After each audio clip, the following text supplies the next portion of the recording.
now getting into our first segment of the day, talking about Giannis and the injury impact there.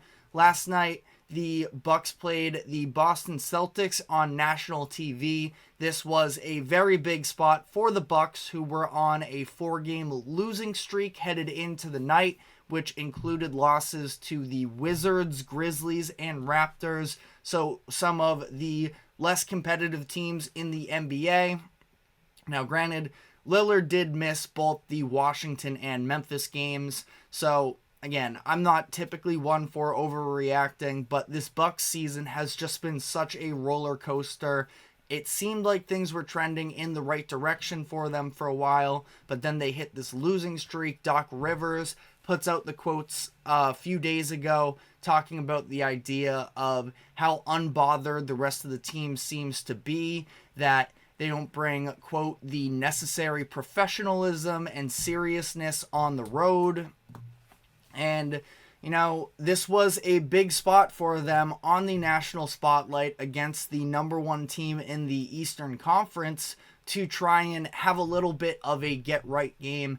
And that's what they were doing. They dominated the Celtics last night pretty much all the way through, and everything was going great up until the third quarter when Giannis dropped to the ground with a non-contact injury while jogging up the court. He started grabbing at his lower left leg. Immediately, the number one fear was that this could be an Achilles injury. It was very strange the way he just sort of dropped to the floor like that. And a player in Giannis who really has been an Iron Man through the duration of his career. He's just been so sturdy and available in all of these games, and this was definitely something that was new for him, so that was playing into the concern a little bit as well. He ended up limping off the court, limping out of the stadium. He obviously didn't return in the game last night. It was listed as a left calf strain, so the Bucks go on to still win this game, but it really was overshadowed by this sudden injury to Giannis that, again, really came out of nowhere. But he got an MRI this morning, and it came out that his Achilles is fully intact, which is great news. No serious long-term damage there, at least as things currently stand. A timetable for him is still a little bit up in the air. I feel like we're probably headed to him missing some time down the final few games of the season. And if you've tuned into the show in the past, I honestly, when it comes to the NBA, if you are one of these more experienced teams, I don't concern too much when it comes to playoff seeding. I've been talking about this with the 76ers and Joel Embiid. The number one most important thing in the NBA is just to have your best players available. And I would imagine that Giannis is probably going to slow play this coming back because, you know, as things currently stand, they are the number 2 seed in the Eastern Conference, and there are a few teams on their tail, but that doesn't mean anything if Giannis isn't available to play in the playoffs. So we'll definitely keep you updated with a timetable as it comes out. But people are pointing to a lot today the idea of, yes, this is great. It was just a calf injury, not an Achilles injury. But there have been a handful of people that have pointed to the 2019 playoffs and the Kevin Durant injury, where he went down with a calf injury in that playoff run. It was in the second round. He ended up missing the final game of that series, the entire Western Conference Finals, and then finally he was able to return for Game 5 of that final series against the Raptors, and just very shortly into the game, I believe he only played something around 12 minutes in, he ends up tearing his Achilles and causing some long-term damage, and that is obviously something we absolutely want to avoid here with Giannis. So people are sort of looking at that past history, looking at the fact that Giannis has missed a handful of games over the past month or so with injuries in his left leg. I'm no doctor, but all of the muscles are intertwined to some level. He missed a game with an Achilles injury early in March. He had 2 different instances that caused him to miss time, with some hamstring issues again in that same left leg, and now the calf strain. That is definitely some level of concerning that you have to take into consideration here.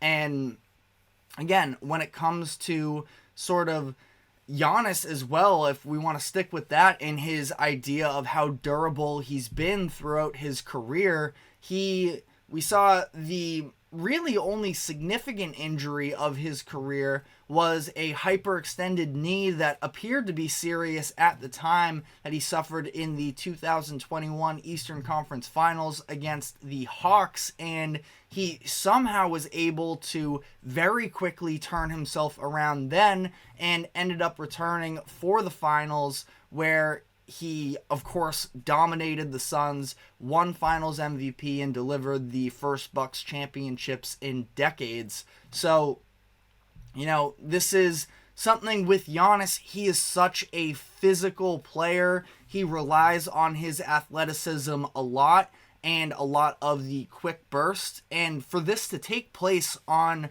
a play that didn't have any sort of explosiveness, it was coming right off of an inbounds pass. He was, I believe, the inbounder, and then all of a sudden he drops to the floor. Sort of looked a little bit like the Dre Greenlaw injury. Again, not a torn Achilles, so I'm not trying to overplay this by any means, but just the way that he was just sort of working himself into the play, not even, actively doing anything particularly athletic, and he ends up going down. You hate to see this. Of course, Giannis, one of the faces of the NBA. In my opinion, I know that a lot of people sort of get frustrated with, almost in the Zach Edey-like sense, of the amount of fouls that he draws, and that maybe he doesn't have a bag necessarily, which has been a big hot topic, of course, with the LeBron interview, the podcast episode, I should say, that came out a few weeks ago as well. But Giannis is one of the best players in the NBA. He has been for the past handful of years, and this is a really devastating injury here. Again, not that he's been ruled out for any particular time up to this point, let alone any part of the playoffs, but it is super unfortunate to see this. So as for how it will affect their playoff run, as of this morning, the Bucks have the 4th best finals odds according to DraftKings, at still pretty significant numbers in this case as well.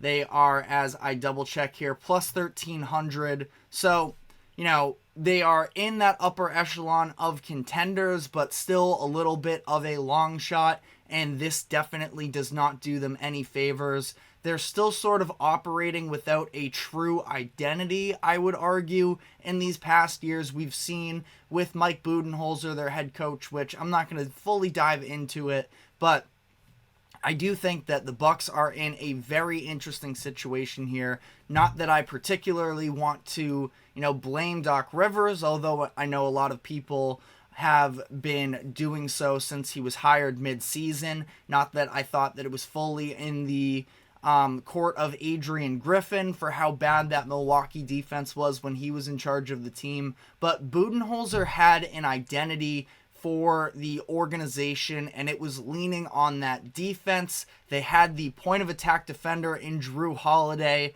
the paint beast and Brook Lopez, who was able to be in the running for Defensive Player of the Year, contesting loads of shots. And while I wasn't the biggest fan ever of Budenholzer, I thought that he was almost a little too stubborn at times.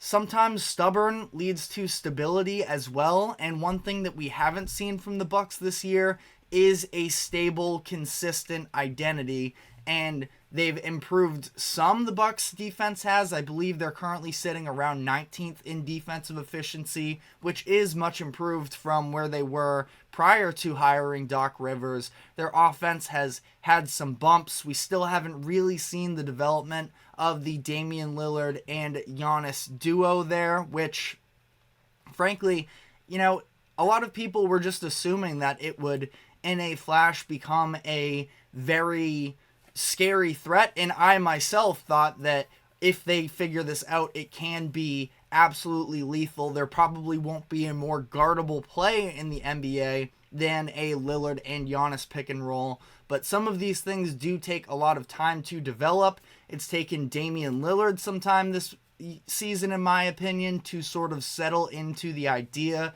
of deferring at times more, where he's been the number one guy his entire career. And while, yes, he's wanted extra help, he has, really run the city of Portland through his entire career, and now finding a way to sort of settle in more, being a bigger contributor on defense. There was the quote that came out about a month or so ago when Patrick Beverley was talking about the idea of Lillard, where Lillard has said, at times I haven't been really asked to have to play defense. And now that is obviously not the case here in Milwaukee because of the fact that they don't have Drew. Chris Middleton, who has been looking more and more athletic as the past few weeks have come by, as he's still trying to work himself back from a slew of injuries dating back to a couple years ago.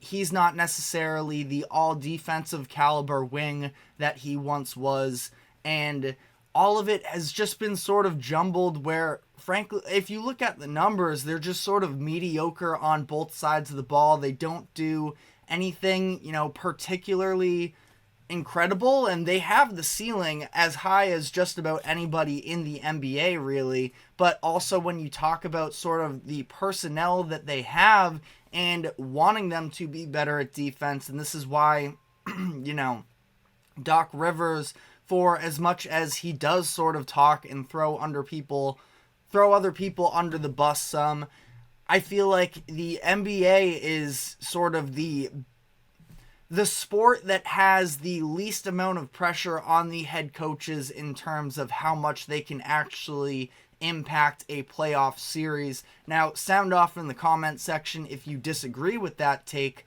but when you look at the NFL is obviously one of the most premier examples of the importance of coaching, but we just finished up March Madness. We have seen as well with that, the level that coaching can have on a program, and there's so much that goes into college coaching that we're not even going to fully dive into. But again here, I think that a lot of this does fall on the players, and I can't say they're rudderless necessarily because they have, a prime leader in terms of superstar talent. I find it almost a little hard to believe when Doc Rivers gives these quotes about nobody really caring about these losses, where Giannis has been, borderline psychopath level wanting to win in the past. And I say that as a compliment. I think that it's a good thing that he is this hungry superstar athlete, but I don't know necessarily, and Doc is obviously a part of those locker room discussions more than I ever could be, but, it does seem like some of the dynamics surrounding the team are a little iffy still. The level of buy-in from the beginning of the year when Adrian Griffin was there, and despite winning games, it still felt like things were off in the locker room, and I'm not really sure as they enter these final couple weeks here if they're going to be able to necessarily change that. They probably weren't going to be able to find their identity before the Giannis injury, but it only adds more uncertainty to what they're going to look like headed into the playoffs. Now, of course, we're going to need all of the final details before making any definitive conclusions, but definitely not looking great for the Bucks here. I wouldn't count them out by any means. You still look at the rest of the Eastern Conference, and that's something that we're going to dive into, especially a little more in the next segment. But I still do have a hard time picking a lot of these other teams over Milwaukee when it comes to a 7-game playoff series. But in terms of how they match up against the Celtics, and listen, if you want to point to the regular season games from this season and say, well, they blew the Celtics out twice, I mean, I can't disagree with the fact that they did do so. I just don't put as much stock into those regular season games. some of the surrounding circumstances. And I know that the other popular thing to do on social media right now is when you sort of provide extra reasoning, it's the idea of coping. And I don't think that that's necessarily it, but again, I feel like the Bucks are going to have to, when we talk about the idea of identity, they're going to have to, I don't think that defense is just going to appear out of nowhere. They're probably going to need to outscore other teams to be a real threat. And with some of the inconsistencies we've seen from the Bucks this season, I do have my doubts. So again, I'm not saying the Bucks are a first round exit, although as things currently stand, if you just look at the standings, they would face off against the Philadelphia 76ers, which I think could be an incredible series. Now, hopefully, fingers crossed, we have Giannis and Embiid both as healthy as possible for a series like that. But again, ultimately, I think that the Bucks, the end of this regular season really does not mean much to them. They have a 1-game lead over the Knicks for that 2 seed. They have a 2-game lead over the Magic and Cavs. Could definitely see the Bucks falling out of the 2 seed, but either way, this is a team that has a ton of experience from their head coaching staff to their players, and even their new additions as well have been on some playoff runs. I wouldn't be overly concerned about the seedings in particular, but are they going to be able to, find out what type of a team they are in terms of play style wise? That's going to be enough to overtake the Boston Celtics, who we are going to be taking a deeper dive into when we come back on the other side of our first break here. So don't go anywhere. We will be right back.